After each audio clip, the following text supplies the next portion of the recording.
Please join Councilmember Campbell in the Pledge of Allegiance and invocation. I pledge allegiance to the flag of the United States of America and to the republic for which it stands, one nation, under God, indivisible, with liberty and justice for all. Let us pray. Our Heavenly Father, we thank you for this opportunity to join together to deliberate and do the much needed business for our beautiful city. We thank you, Lord, for the many blessings that you continue to shower upon Goodyear and our residents. We're grateful, Lord, for the beautiful city, for the weather, for just having this opportunity to be free, to have our meetings, and to have wonderful open discussions. We thank you, Lord, for all of the first responders, and we pray your hedge of protection around all of them and their families. Keep them safe as they go about their duties every day to keep our residents safe. We thank you, Lord, for all of our blessings, and we ask this in thy most holy name. Amen. Amen. Thank you, Councilman Campbell. All right, team, Councilman Loretano is not here tonight, so I need a motion to excuse Councilmember. Do I hear a motion? So moved. Second. I heard a motion from Councilman Hampton and a second from Councilman Campbell. All in favor say aye. Aye. Aye. Opposed? The ayes have it. So let's go right to the communication items. Tonight, the first item is an organizational update on Leadership West.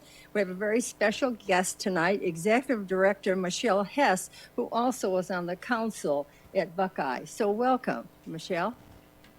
Thank you. Good evening, Mayor and members of the council. Thank you so much for allowing us to be here tonight and just kind of give a review, a preview, and a thank you. So with that, we will start with a video. It's an organization that inspires, encourages, and educates future leaders and existing leaders here in the West Valley. It runs the gamut from business leaders, nonprofit leaders, civic leaders, all trying to leverage our talents and our abilities to make the West Valley as best as we possibly can.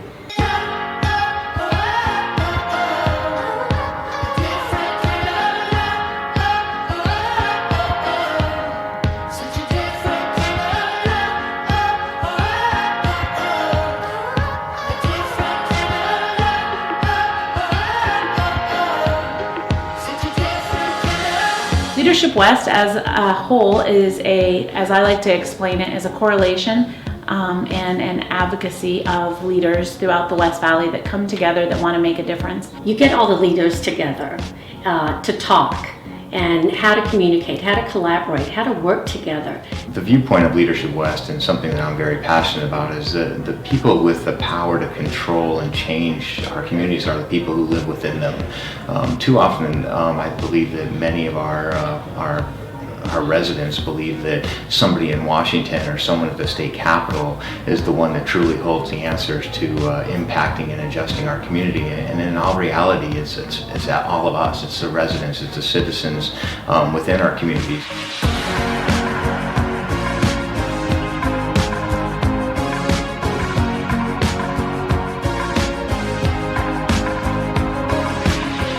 So Leadership West really helped me to better understand my community where I wasn't so focused naturally. The best candidate is someone that is engaged in the valley as a whole. When one city gets a big development, I'm happy for them because it's good for the West Valley, regardless of whether it came to my city or to Buckeye or to Glendale or to Peoria. We're all in this together and we are staying united, and it's all because of Leadership West. It's exciting for those of us who were there in the beginning to see how that has absolutely thrived over the years. I can't begin to tell you all of the big names now who started in Leadership West and are now throughout the entire West Valley.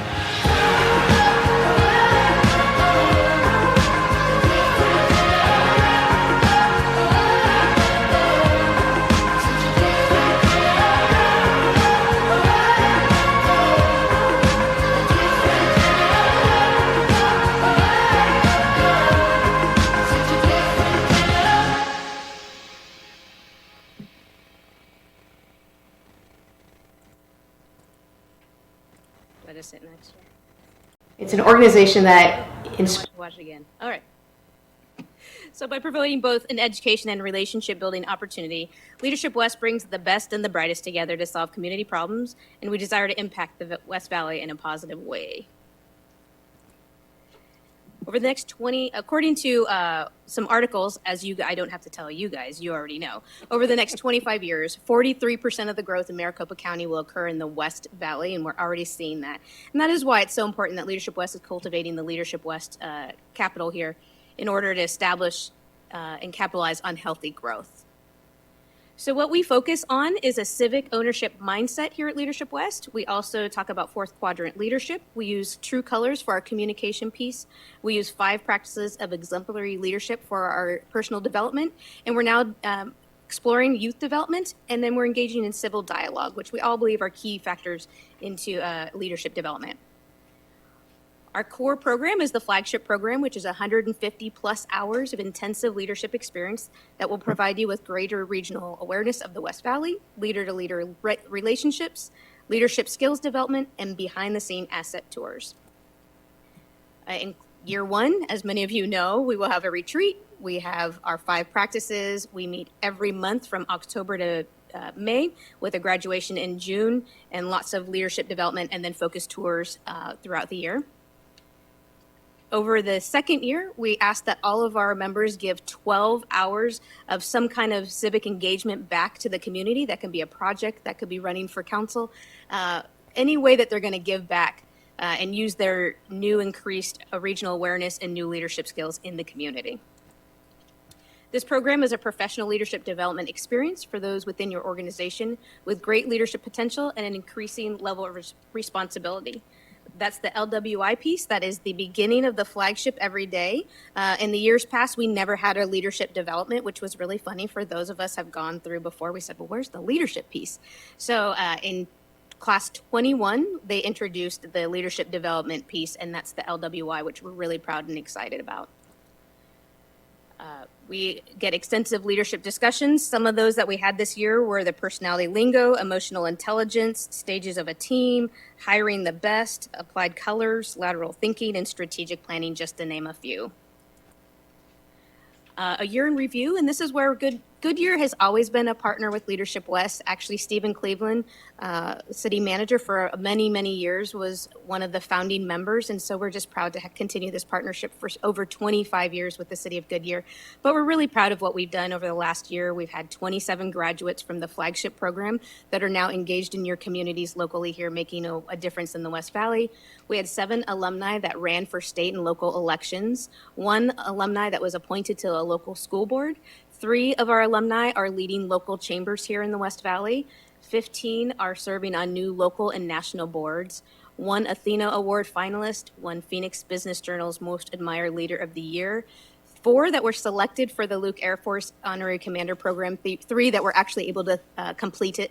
And then we have a national or an annual regional project called Speak Up, Stand Up, Save a Life that reaches over 3,000 students 3 years in a row. That's our regional project that we do collectively, and just countless of hours that are going into our West Valley neighborhoods. You know, we talk about who our cohort is, and I love this quote that you are the average of the 5 people that you spend the most time with. When I look at my experience, I am also an alumni of class 20. I really am still hanging out with 5 people that I connected well with, Councilmember Campbell being one of them, and they really have changed the trajectory of my leadership here in the West Valley. So we just would like to say thank you to the city of Goodyear. Thank you for the council members that have participated. Thank you for leadership. And we have a very exciting year that is coming up as well. Just some previews of that. We have 33 new leaders that are coming from across diverse backgrounds. 3 of them council members, 3 of them nonprofit leaders. We've got small business owners, other government employees, utility employees, educators, and a congressional staffer that will be joining us for our upcoming year. We have 10 leaders that will be joining us in the Leadership West Institute, the leadership development piece only.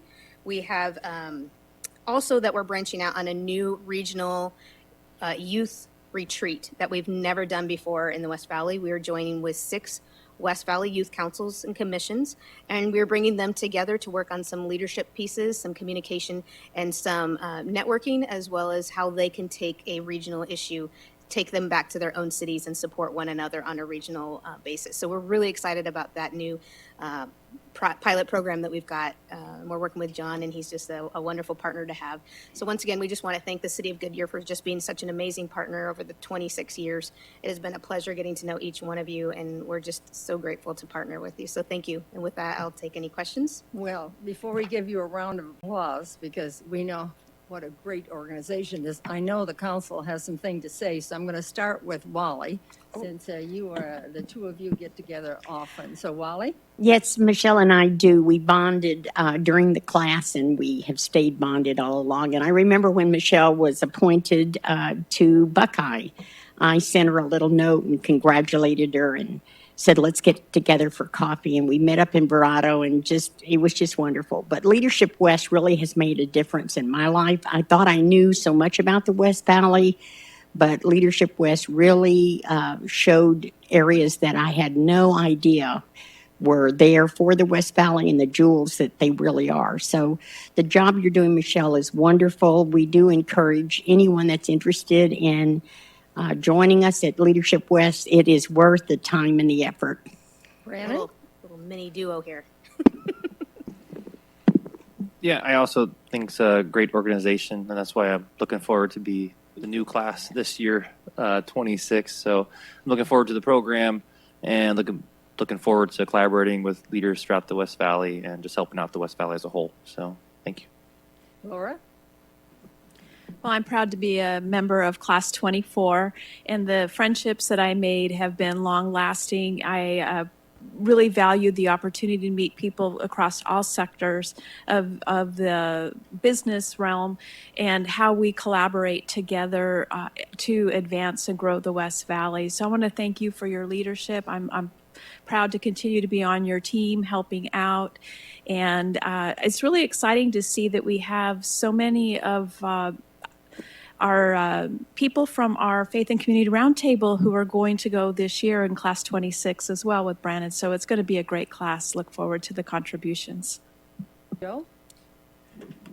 You know, Michelle, I just want to thank you for all your public service. Besides being on the Buckeye Council, also we served together on the Southwest Lending Closet. And I don't know where you fall in time, because now, you know, you're working with this Leadership West. So I appreciate everything that you do. I really do.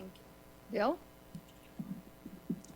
I guess almost last but not least. Not quite. But, Michelle, I've had the privilege of working with a number of the Leadership West graduates here in the city throughout my time, both as an employee now and obviously in council. But the transformation that takes place in them from their understanding and their perspective is always amazing to me.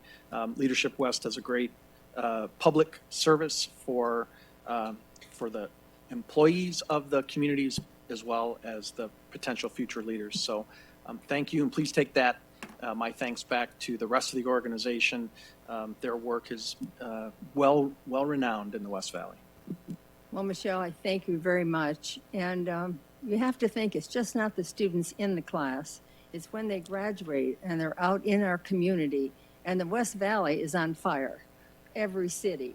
And you're part of that tribulation to it all, because you are there and you are helping them and giving them the bravado they need in order to go out and, again, push the West Valley. So let's give a round of applause for it.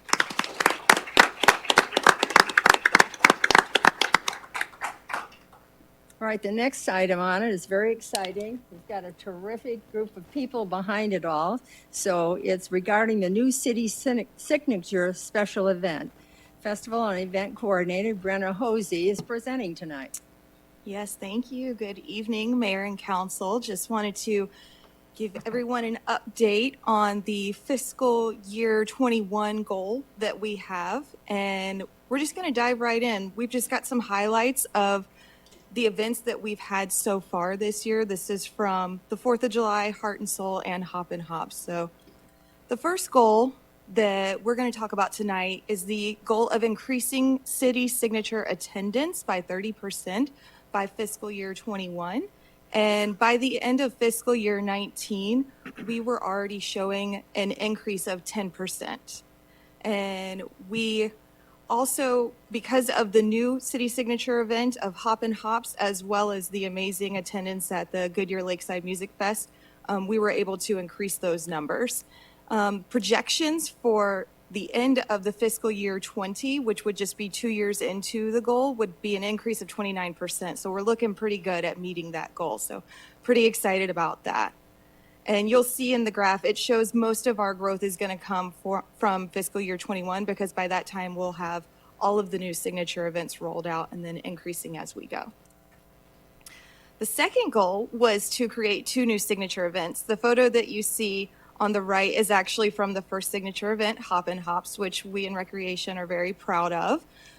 We had an attendance of 5,700 plus, which is astounding for a first year event. So we're very excited about that. So I bet you're wondering, what's the new signature event going to be? So we wanted to do something that stands out in a calendar of so many events. Once it gets nice outside, what do you do that stands out? And we came up with a lot of ideas, and I got very excited about the idea of being a kid again. So I'm going to present to you tonight Camp Go Back, which is a day-to-night camp retreat for all ages. So whether you've been to summer camp or not, or whether you just want to relive your nostalgic bonfire-loving days, this is what this event is about. So just to give you a quick overview, we're going to do it on November 2nd. It's going to feel amazing outside. We've already double-checked. We're going to do a day-to-night event. So we want to do some daytime activities and then go into nighttime. And we're going to do it at the Estrella Mountain Amphitheater, which is where Goodyear Lakeside Music Fest was. And then starting at 4 p.m. and ending at 8 p.m. So I'll walk you through some of the ideas that we're thinking about doing. We are still producing this event as we speak, so this is just pictures to get the ideas flowing. So we want to do some fun things in the daytime, so an archery station or a rock climbing wall, or maybe a ropes course. Definitely want to put a slip and slide in there somewhere. Want to put a photographer at the end so they can capture the funny faces people are making. We also want to do some things that make you remember going to camp, like making DIY s'mores booth or doing your own tie-dye shirt, or I was a big fan of friendship bracelets, so I really want to see that come to life at the event. And then we want to take it into nighttime. And something I'm pretty proud of is that with Guyleen and Arts and Culture, we're working on making a 20-foot tall fake bonfire so that it's safe for everyone to be around. And we're thinking about making it with lights, wind, and silks to really bring that to life and make people want to pull in and say, what is that giant bonfire doing there? But we're also going to have just a hammock area or blanket area if all you want to do is enjoy the shows that are going on or the live music, or maybe when you went to summer camp, the week ended with a talent show. So I'm going to put a talent show at the very end too. Much like how the fireworks bring everyone together at the end of Star Spangled Fourth, I want this talent show to really blow everyone out of their seats and have it be the grand finale to this event. And this is an ad that we're working on. It's going to go on the back of In Focus, and it's got a very retro theme to it, and we're tagging it with Bring Your Inner Child. So whether you have a child or whether you want to be a kid again, this is the event for you. And that is Camp Go Back. Well, Brittany, that sounds good. Anybody on the council going to volunteer to talent? I'm trying to get you. We're currently seeking for trying to talent. get you some help before you leave the door. Thank you. Well, they're smiling, so I think everybody's happy. We're looking forward to it, and I commit my counsel. If there's something that you want them to do, they're going to step up to the plate and do it, right? Yeah, we'll do it. All right. Well, you know, Mayor got us a lot of likes on Facebook, so that's a challenge. Good. Thank you very much. Great Thank you, presentation. Mayor and Council. Have a great night. All right, so now we're at the regular meeting. So I'm going to start the regular meeting. Now is the time for citizens who would like to address the City Council on any non-agenda item within the jurisdiction of the Goodyear City Council. And I do have the names. Do I have all the speaker card names here, or do I have more? There's one additional. All right, would you like to bring it to me, please? Did you want me to just call them? Yeah, but I still want it. Okay. Just give me the name so I have it. You just bring the list up here. I'm making it complicated for you. I want to make sure that we've got them in the right order. All right, that's the last one.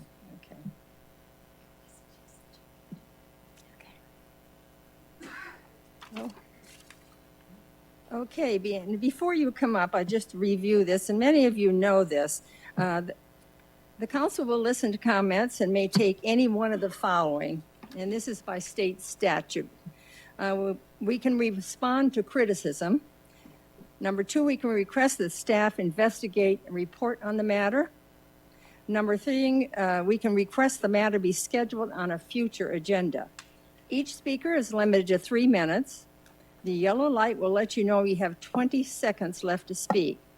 And before you begin to speak, just identify yourself. We'd greatly appreciate this. We will call your names out, though. So, City Clerk, go ahead. Nancy Brown?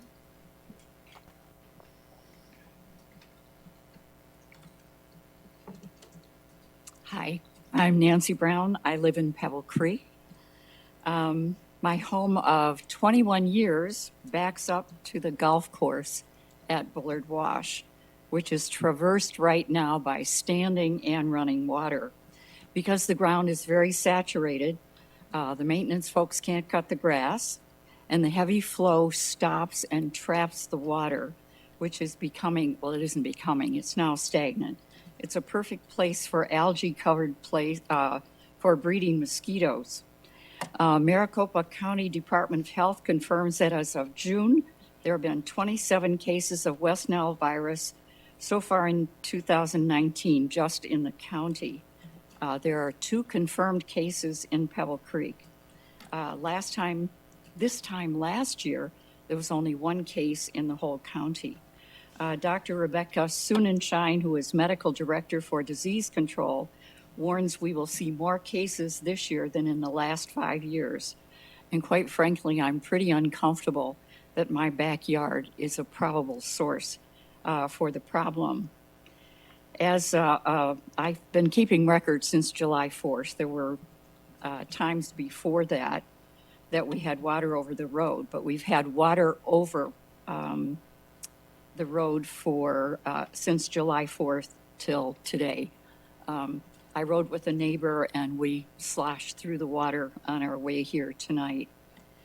3 of those days the water was deep enough and dangerous enough because it's very slippery that our ropes and circle was closed completely. You couldn't get through there at all. Dr. Schunenstein also warns that the algae that is forming can be very dangerous. She warns not to touch it and not to walk through it. We've had several people fall, and yesterday I saw one of the pets drinking back there. I don't think it's a good idea. My own personal biggest problem is the bugs. This morning, after I brushed my teeth and reached for my drinking glass, it had 3 mosquitoes in it. Yeah, it's not so cool. We residents of Pebble Creek are really aware that there is a dollar cost. I personally can't garden, I can't use my patio, and we're terribly aware of the cost in reduced property values, in hardship for residents, in health threats, not only to us as residents, but to the surrounding area. Serious discussion of our problem began in 2016, and we want a sound, workable, mainly timely solution. We've been waiting way too long. Thank you. Thank you very much. Janet Kirschbaum?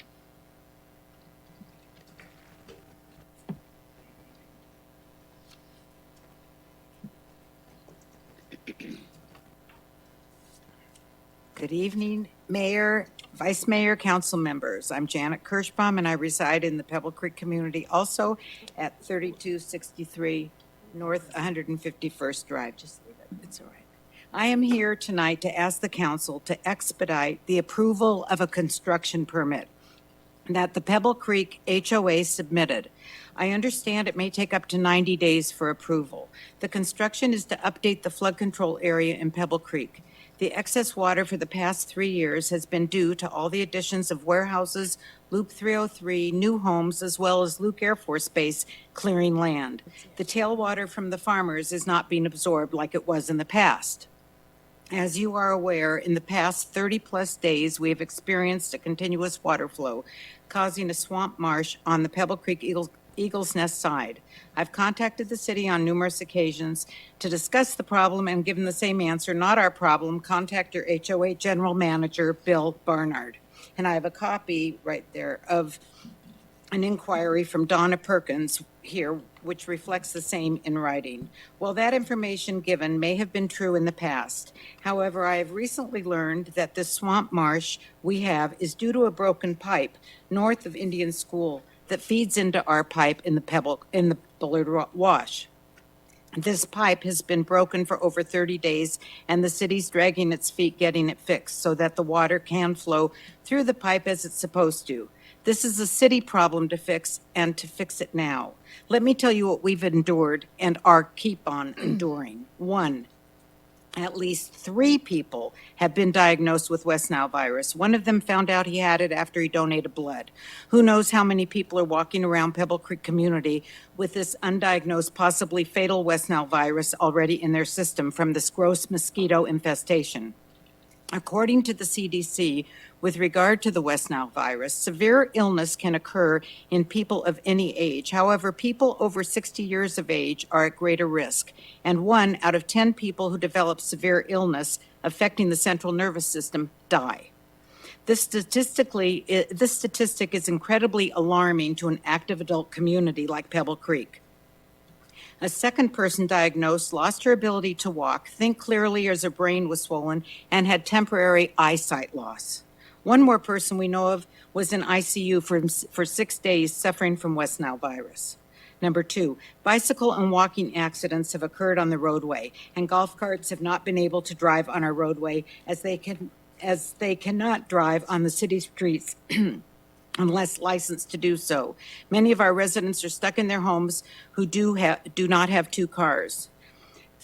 Number 3, there have been complaints of residents who are unable to actually entertain guests from outside our main gate due to the fact that the guests would have to go through Robeson North or Robeson South to get their home, as only residents are able to come through in the other gates. When the streets are flooded and there is no trespassing, what are they to do? Because of the standing water from the broken pipe, Pebble Creek has had to spray for the mosquito infestation with possible carcinogenic materials to rid the area of mosquitoes instead of treating the source of the problem. We are now exposed to cancer-causing chemicals.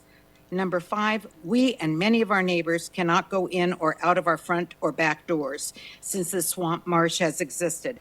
We have to let people in and out through the garage. We have to have bug lights inside our house and spray ourselves due to the infestation.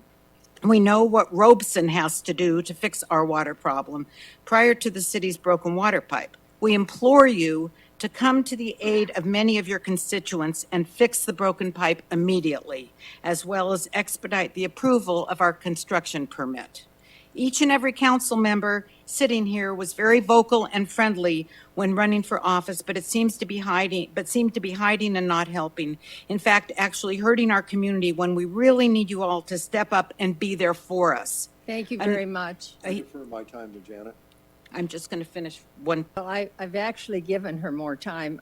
The lights. I have 1 paragraph left. Right, then continue. Thank you. A number of residents wanted to be here tonight, but were unable due to health issues resulting from the floodwaters.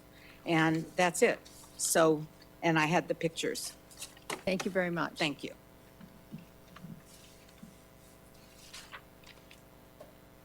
Jeff Gillen?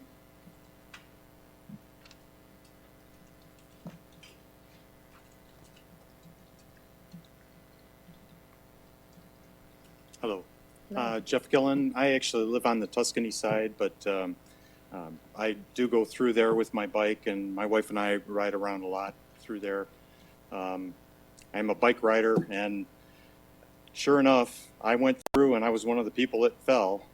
My wife got through, and actually when she was coming back toward me, walking her bike, she fell.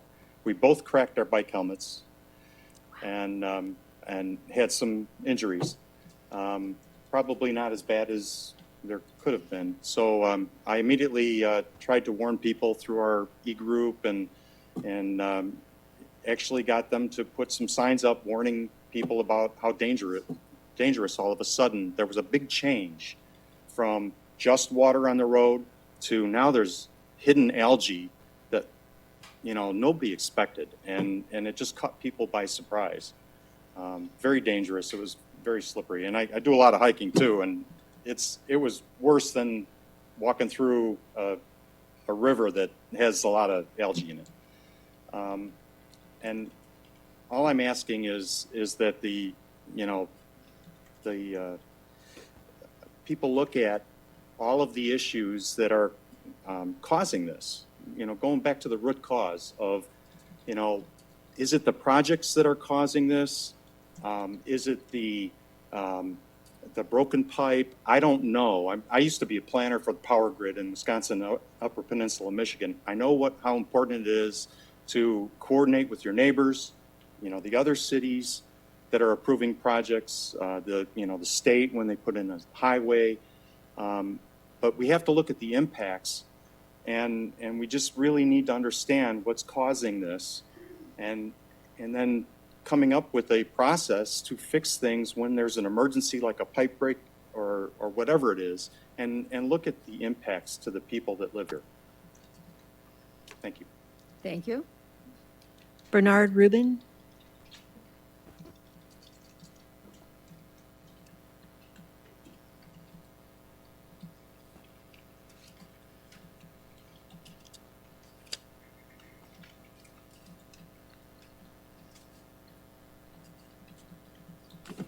Thank you, Board. My name is Bernard Rubin. I live at 14882 West Verde Lane in Pebble Creek. Up until 2 days ago, I was minus 8 staples in my head, which I now have courtesy of the water running across West Verde Lane. On Saturday, just after completing a walk around the circle, using parts of the golf course, I eventually got back to West Verde Lane, and looking at the water there, it seemed to be readily passable. It was far lower than normal. I took one step, I wound up flipped over, banged my head right into the ground. A good neighbor stopped his car, tried to help me. He wound up tripping and falling into the water. I'll get into this condition, and I really want to sort of focus on one thing. To me, as someone in private business, it is incredible that a community as nice as Pebble Creek is, and I enjoy living there, has been able to talk their way or totally ignore 3 streams of water that intersect 3 major roads, West Verde Lane and Twice on Ropes Circle. We have tons of construction equipment over on the other side. We have massive amounts of construction material. We have, God knows how many skilled laborers. In the business I was in, which was the hotel industry, if we faced an emergency like that impacted incoming guests, my company would say, we don't care what has to be done, who has to be spoken to, get on the phone, get people in here, provide some sort of overpass so people can walk or drive over it, and we'll worry about the long-term political fixtures or what has to be done. It is remarkable that this has gone on so long. I've lived here now 4 years. I love living in Pebble Creek, but I cannot understand how this could be let go. Who's responsible? I'm not an attorney, but I will speak to one. But the city must have some influence. Robeson has to deal with the city for permits and other things. I'm sure some political pressure could be put on him.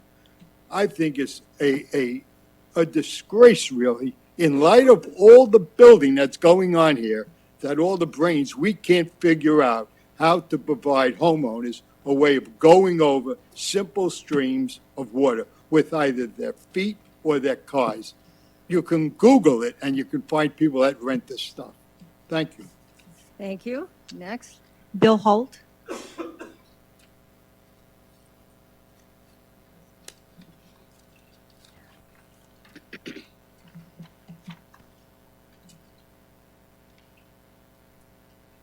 Good evening, Council. I'm Bill Hulty. Obviously, live in Pebble Creek like everyone else, right? So I went looking for a source of where the water is coming from. I don't know if you can see this. It probably doesn't work. I don't know how to make it work. But anyhow, I got a photo of basically If you want somebody to help you. Yeah, just put it under now. face up. Do it, Bill. Yeah. Okay. There you go. All right, so that's our source of our water. It's at the corner of Allsop and Bethany Home Road. It's a Central Arizona Projects place they dump water so they can feed the farm fields. So, but as you can see, they're dumping tons of water, and there aren't any farmers to use the water. So it's got to come. Here's going across the street at Allsop, and there's a little channel that they built for it, which is a great idea, which is probably what we ought to have done in Pebble Creek. And here it is again, coming across. What is this at? Camelback, facing north. So as you can see, there's some. You can't see well, but there's some earth moving equipment there, and there's a retention pond right there that it could have been run into, but it doesn't. It runs into the channel and then goes under Camelback into the park that's right there going on Camelback, and this is where it is going down the street. I think the pipe that everyone keeps talking about is just off to the side of it over here that's broken, and so it runs down the channel here on the the east side of the park, and then it comes over to this nice little waterfall that Camelback also has, and as you can see, it's still lots of water there that's still got to go somewhere, and unfortunately, there's no place for it to go except Pebble Creek. Unfortunately, there's no gate, no nothing. There's only one farm field out there that's using water, and it's got a rose field. So, my personal thought is that Civil Air or Canal has to be contacted and have them reduce their allocations for the farmers because they aren't using it. So it gets forced onto us. So that's all I have to say. Thank you. You're welcome. Are there any others? No, Mayor. All right. I want to thank everybody that came before and gave us information tonight. So we're going on to the consent agenda. Will the city clerk please read consent agenda items 3 through 5 by title only? It's actually 3 through 6. Sorry, Mayor, that's a error on your script. It's number 3, approval of minutes. I can't hear you. Can you bring your microphone or closer? Thank you. Number 3, approval of minutes. Number 4, approve the budget transfers for fiscal year 2019 and fiscal year 2020. Number 5, approve this calendar year 2020 water order and capital expenditures for the Central Arizona Project, CAP. And 6, approve the final plat of First Park PV 303 Phase 2.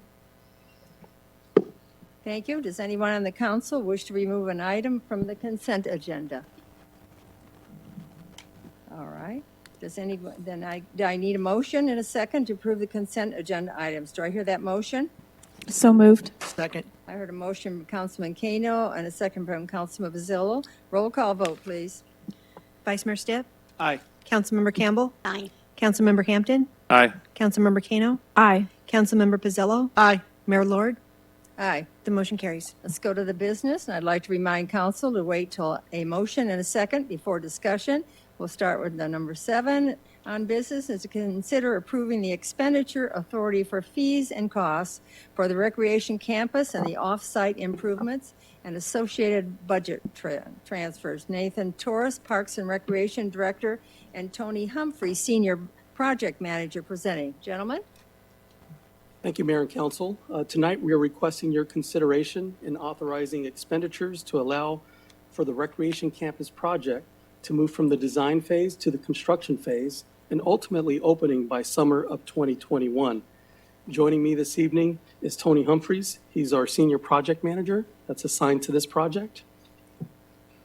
As detailed in last week's work session, this journey has been in the making for the past several years. In 2014, Council adopted the Parks, Recreation, Trails, and Open Space Master Plan. This plan specifically identified the need for a community park, a recreation center, as well as an aquatics facility. In addition, According to the last several citizen satisfaction surveys, residents indicated that maintaining and improving parks and providing more recreational opportunities is a top funding priority. It is this community foundation, along with council's strategic goals, that are at the very basis for this effort. The past 2 years, we have conducted extensive community outreach in the master planning and design of the recreation campus. In all, we've touched over 1,100 residents, community stakeholder groups, as well as several of the city commissions, including the Parks and Recreation Commission, Planning and Zoning Commission, of course, the Arts and Culture Commission, as well as the Youth Commission.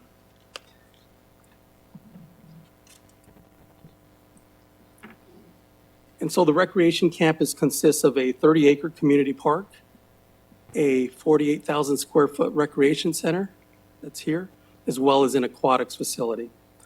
Key features of the park include distributed parking along the perimeter.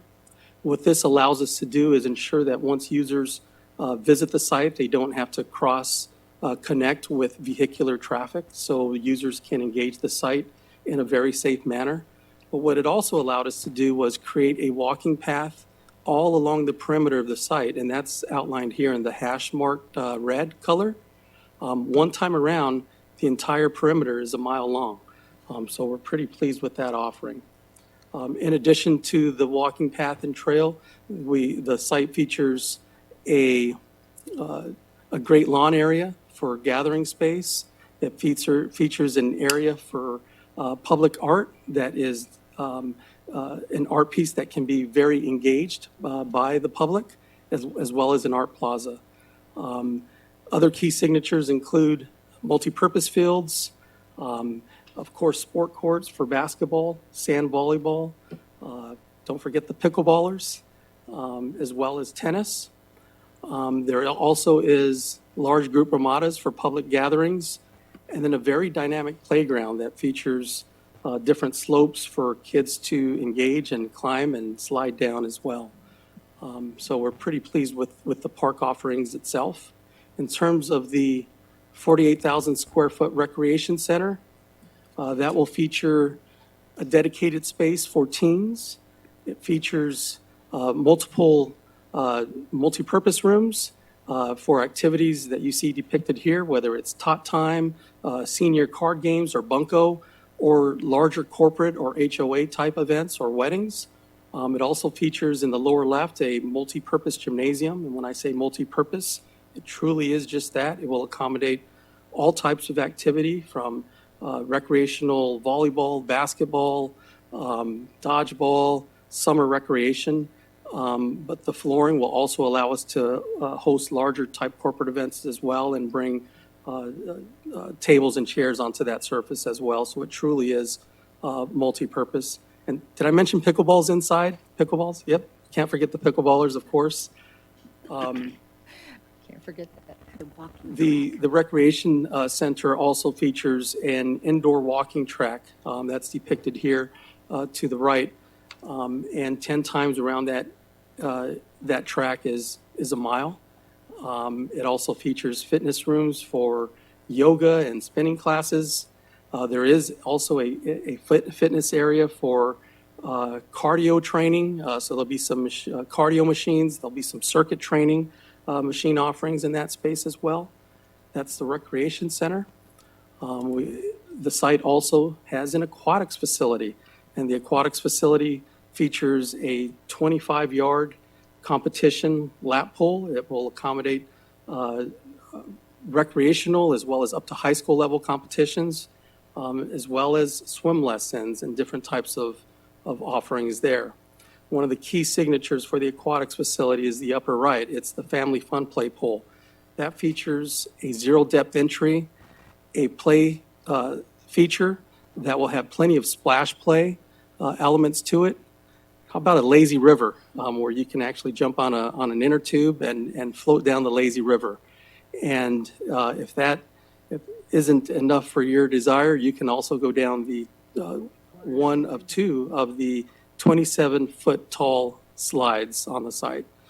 So we're pretty excited about the aquatics facility as well. And so that's an overview of the site. Again, I gave a full update at last week's work session, but the facility is truly like no other. And it's not like no other because it's over amenitized, because it certainly is not. But it is like no other because there's something for everyone at this site, all ages, all abilities, and multiple interest groups. And Mayor and Council, it's like no other because this will truly be the gathering place for our community. And with that, I'm going to turn things over to Tony to talk about the expenditure request this evening. Welcome, Tony. Good evening, Madam Mayor and members of council. Again, my name is Tony Humphrey. You may not recognize me. Last week, I think I was wearing a Hawaiian shirt, so I'm very honored to be here tonight. Again, my name is Tony Humphrey. I'm the Senior Project Manager here at the City of Goodyear. I've been here since May of 2019. Prior to that, I was with the City of Phoenix for approximately 18 years, and before that, I was with the City of Tucson, all working on capital improvement projects. I'm very excited to be here today to talk to you about this project. A little bit more background regarding the recreation campus. It is comprised of 6 projects. Nathan mentioned the 3 specific as related to the parks. That is the park itself, the recreation center, and the aquatic center. There's also 3 additional projects that are off-site improvements, which is improvements along Australia Parkway, Harrison Road, and the Roosevelt Irrigation District relocation. That project's very critical to the success of this project because that has to be relocated for the rest of the improvements to take place. These 6 projects are listed in the capital improvement plan of FY20. It was approved by this body in late June of 2019. The original budget assigned for this project was $67,201,900. Based on previous commitments and expenditures that we've used to date for pre-design services and pre-construction services, totaling $2.8 million, we have a remaining balance of $64,397,900. These remaining funds are to pay for the remaining expenditures related to constructing this project, which include the remaining design, construction administration, the public art, any fees associated with completing this project.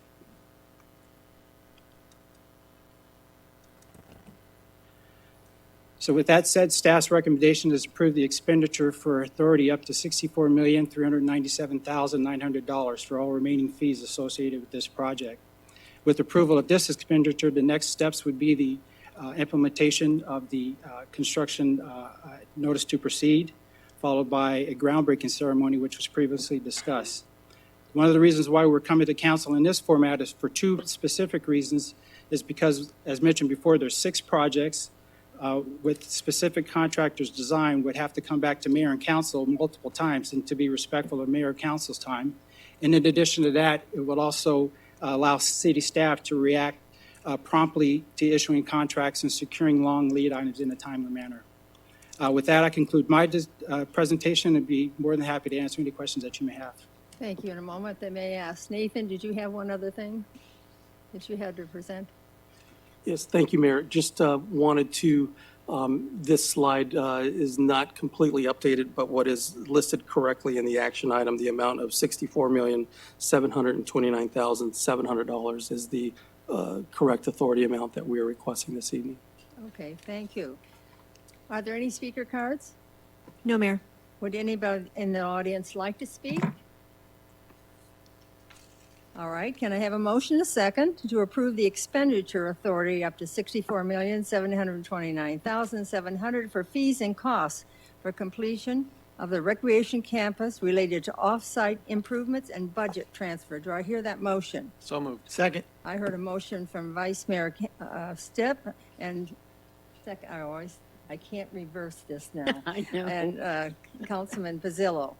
Open for council discussion. Councilman Basillo. Listen, I appreciate the thorough discussion we had last meeting dealing with this work session. This is one of those projects I know we've been looking for a long time. It kind of covers everybody, whether fitness, the kids, people my age, people younger than my age. It's got a little bit for everybody, and I'm really looking forward for this coming to fruition. So again, I appreciate the details that we had before. For any of those, that are seeing this out in the public for the first time, it was thoroughly vetted at the last one, and it's something that's been in the works for a long, long time. And I guess I appreciate all the hard work that you've done to bring this to this point. Thank you. Vice Mayor Stipp? I think it's really important to point out for the community's benefit, we are talking about building a roughly $65 million recreation campus, another $83 million civic square project, all without an increase in tax rate. And I think that's really important. I said over the weekend, we should have done this 40,000 people ago or 50,000 people ago. So patience is paying off for us in the long run. Nathan, I know the work that you and your staff have put together to bring the community in to make this what we have asked, which is a true community recreation campus, has just been commendable. So for everybody at Parks and Rec, you should be very proud of what we're bringing forward. As a representative of the community, I'm real excited to be able to stand tall and say, we're finally bringing it back the way we are. So thank you very much. Councilmember Kano? I think this is one of the most creative use of space that I've seen. I think we're really going to make a very signature location for Goodyear. We're the gathering place is amazing, and with the Civic Square, we'll have another gathering place. And so just very excited that we're at this phase today to move this forward. Thank you for all the hard work you've done on this. Councilmember Campbell? Tony, will this be turnkey ready with the amount that we are approving tonight? Does that mean all the furniture, we're ready to open the door once everything is done? Madam Mayor, member of council, yes, ma'am, that is correct. If I failed to mention, I apologize. That does include what we refer to as FF&E, which are the furniture fixtures. For lack of a better term, this is the whole enchilada. So very good. We're anxious to get this going. That's wonderful. Well, we have told Nathan and everyone, we just wanted it done right, because from the very beginning, I've been afraid that we didn't build it big enough, and then we added the indoor walking space, which was really critical to a large group of residents. It's too hot to walk outside in the summer, and we don't have a mall, so we can't go there to walk. And it's going to be wonderful to be able to utilize that building year-round, and especially the indoor walkers. So we thank you for that, and we thank you for all the work. This is really a dream come true for our residents, because we have no recreation center for this city. And we have an opportunity to offer a place for our youngsters to go, our teenagers to hang out, and for us to succeed. So thank you all so very much. Councilmember Pizzillo? No, I'm good. Okay, Councilman Hampton?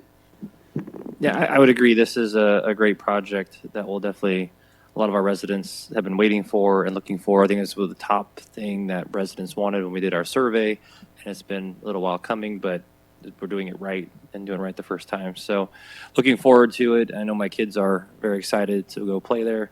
So looking forward to this becoming a reality. So thank you again to the team. I know it's been a long process, a lot of public input along the way. So thank you for that. Oh, and also congratulations on winning the award last week in Tucson as well. That was great as well. So I think your department is doing a great job. So thank you. And Nathan, I have to thank you and the entire team. And just the award that you received this last week is just evidence of how good your team is. And, it's so nice because that area, so many people during the City Center Committee came from the neighborhoods and said what they wanted. And then we had to disappoint them. We had to take it away. But we really didn't take it away. We delayed it. And I will say this is probably a lot better than the one we had planned for the community. So I'm excited for the city. I'm excited for that neighborhood. And congratulations once more to the staff. You've done an outstanding job. Mr. Humphrey, thank you. We look forward to seeing all the future and how it's going to look. We appreciate you coming tonight. Anything else? All right. Then I think what we're ready to vote on this. So all in favor say aye. Aye. Opposed? The ayes have it. Congratulations. This is for the staff.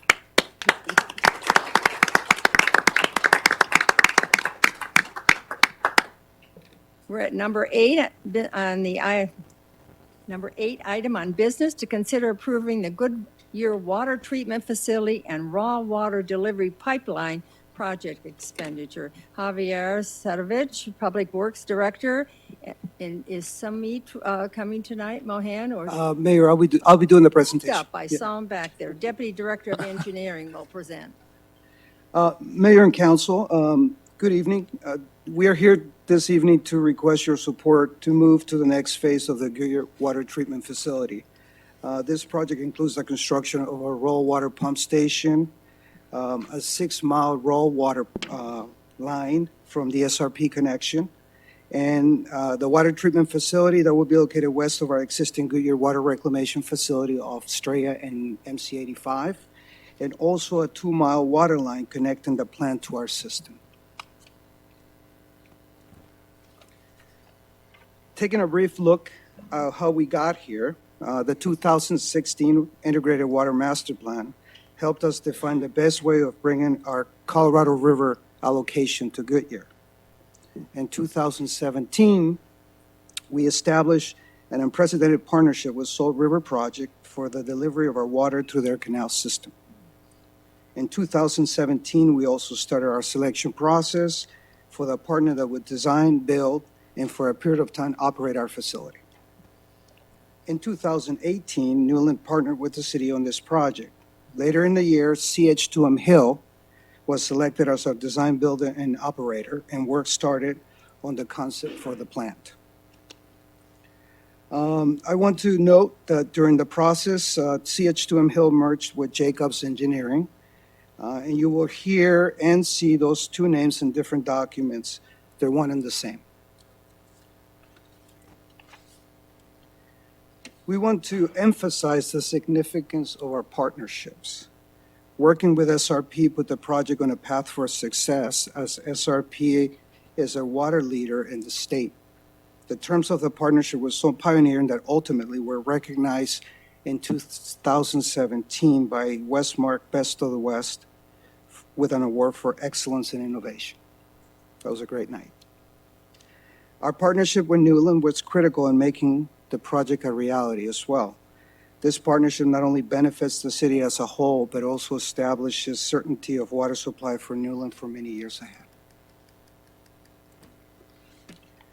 Other partnerships were also essential in the planning and design phases. Internally, we knew early that this project's size, complexity, and required timeline was going to challenge us.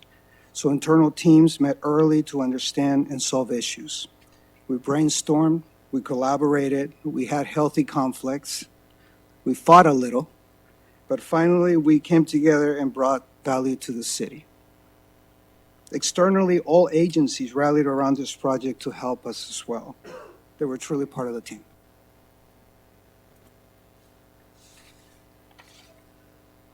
Looking ahead, pending your approval, we have 4 important milestones. In September of this year, initial site improvements will take place to allow for general access to the site. Later in November, an on-site groundbreaking ceremony is being planned. In October of 2021, we pushed the on button, starting operations of the plant and checking all systems. And finally, in December of 2021, production of water and integration of surface and groundwater in our system will start. And this is a pretty delicate operation. To date, encumbrances and expenditures add to over $18 million. This includes design, owner representation, and the acquisition of the land where the plant is being built. This evening, we will be requesting the budget for construction and the remaining land acquisitions. At the end of construction, The city will have a facility that produces 8 million gallons a day and is expandable to 16 million gallons a day. We have a short video that shows a flyover over the main elements. If we can play that video.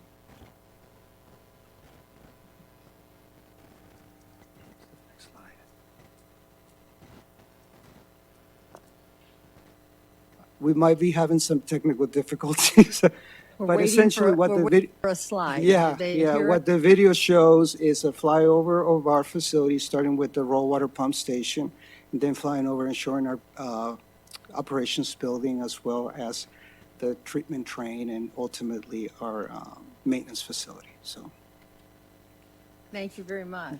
so one more slide. Let's see if I can get to the. Done? Yeah, I don't. No, I don't think it's going to play. I've said, oh, Oh, here there it is. comes. All right. No. Oh, wrong one. So if we're having difficulties with the video, let's just go to, oh, there it is. There you see the raw water pump station. This is at the point of connection with SRP in Avondale. We go over 6 miles west and you see our operations building. This is where our control room will be and our operators will be housed. This is the treatment train with some of the main facilities. And ultimately, as I said, our maintenance building, which is small but pretty efficient.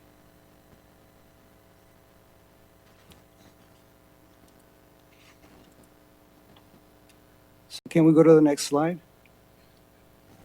I'm not saying anything. Yeah. You tell me. There's one more slide. I'm seeing it. Well, regardless of the last slide, but our final, before we go to our final ask, I'd like to highlight that staff will be returning at a later date for a request for council to approve the operations contract. There we go. Yes. That request will be funded through our operations budget for the relevant fiscal year, so it won't be part of the CIP project. Finally, tonight we're requesting Mayor and Council to approve budgeted expenditure in the amount of $110,401,000 for construction services and land acquisition costs related to the construction of the Goodyear Water Treatment Facility. Our team is ready to answer any questions that Mayor and Council might have. Thank you. Thank you, Javier. Are there any speaker cards? No, Mayor. Would anybody in the audience like to speak?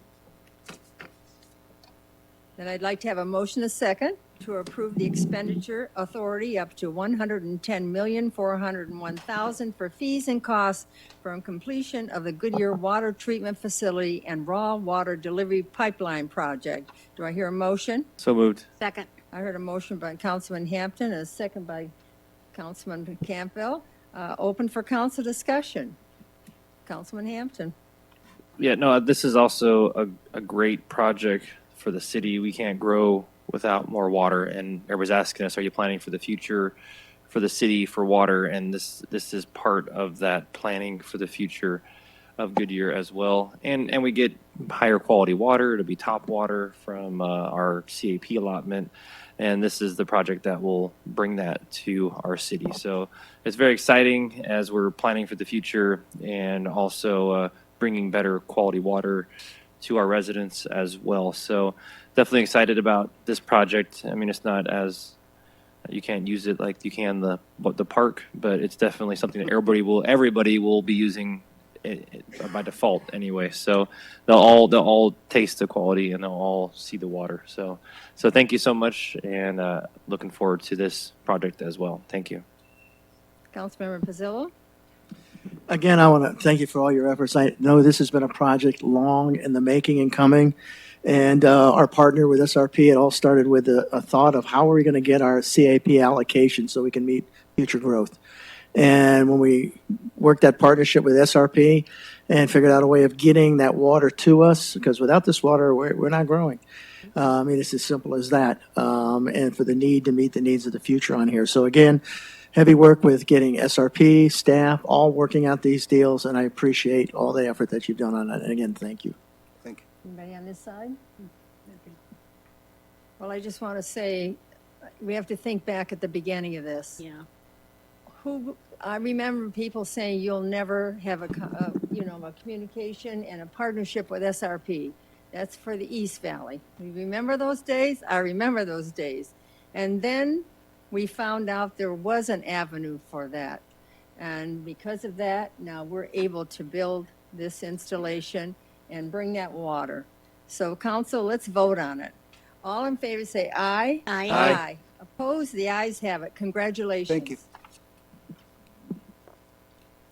All right. Now we're down to the information items for the regular meetings. Does council have any proposal or anything they want to announce tonight? Councilman Hampton? I do. I do. Okay. I see Councilman Stipp, you've got a piece of paper there, so. I'm just, when we get to what are you putting Oh, okay. All right. Yeah, Councilman Campbell? Well, last week we had the opportunity to go to Tucson for the Arizona League of Cities. It was a wonderful time to network with other council members and share our experiences and any problems that we foresee our city might have and listen to other solutions. We were honored to have many members from the state legislature join us, and we were able to really have one-on-one conversations with so many people. It was just wonderful, and the seminars were great. And Ken Stroback, who has been our executive director of the League of Cities for 14 years, will be retiring at the end of December, and we were able to honor him, and it was just a really nice conference. And I'm so glad almost all of us were able to be there. I appreciate you talking about it. You're absolutely right. It was a terrific council. Any other comments? Yes, Councilman Stipp. I had the privilege of attending the ribbon cutting ceremony for the Off the Hook meat shop Thank you. at Wigwam Boulevard and Indian School Road. Great story about a Goodyear resident opening a business in the city, but also an amazing background story of not only her life, but the individual that is her meat supplier and how he is helping other entrepreneurs open other meat shops throughout the valley. So just incredible. Their selection is awesome. We will have our first meat from there tomorrow. So next week I can tell you how it was. But seriously, it was a great event, and I think they're in a great location, and I hope that we see a good local business do well. I appreciate, Vice Mayor, that you took that because I wasn't back yet from the event, so I really appreciate it. And we went in, Ron and I went in, and I will say we've had our first taste of their meat. So, and they were so kind to, and open to telling us how to cook it. Both of us kind of forgotten what to do in the kitchen anymore. So it was great, and I will tell you, she's convinced her entire family to continue working there. So all those that you saw behind the meat counter, those are her family members, and they're going to be part of the business. So I just think that it's just a real exciting time for us. All right, turning it over you to the manager. So you have anything to report? Oh, whoops, sorry. Yes, Councilman Hampton. Just in light of everybody that came for public comment too, I just want to make sure that we're doing anything we can to help out with the water on our end. So just I'm sure we're looking in. I know we're working on it or looking into it. So. All right. That's all I had. That's the comment I had. Thank you. Can I piggyback on that real quick? All right. We have some dittos Putting here. it in the form of a question. All right, Council Members, Vice Mayor. So can we get information later in this week, because it's not an agendized item? So later in the week, through our usual manager's update, information about the permitting process and the status of the pipe repair? Yes. No discussion, that's just a question. Yes, absolutely. That, and I was going to make a comment in my information items that the Continuum is working diligently with Pebble Creek's general manager and their engineering company on the plans they submitted last week. So, and I'll absolutely will be providing an update for council. Thank you. Any other comments on this side? Okay, so the next meeting, do you have anything else to report? Just one other thing, Mayor, and that was we will be closed in observance of Labor Day on Monday, September 2nd, reopening on Tuesday, September 3rd. Emergency fire police services and sanitation services will operate as normal. Thank you very much. Well, the next meeting will be a work session on September 9th, 2019 at 4:30, followed by a regular meeting, immediately thereafter, a special meeting. Okay, so there's no further business. I'm going to adjourn this, but before I do anybody feel like they want a break before we go into the work session? Okay, 15 minutes, is that enough? Okay, so with no further business, I'm going to adjourn this meeting.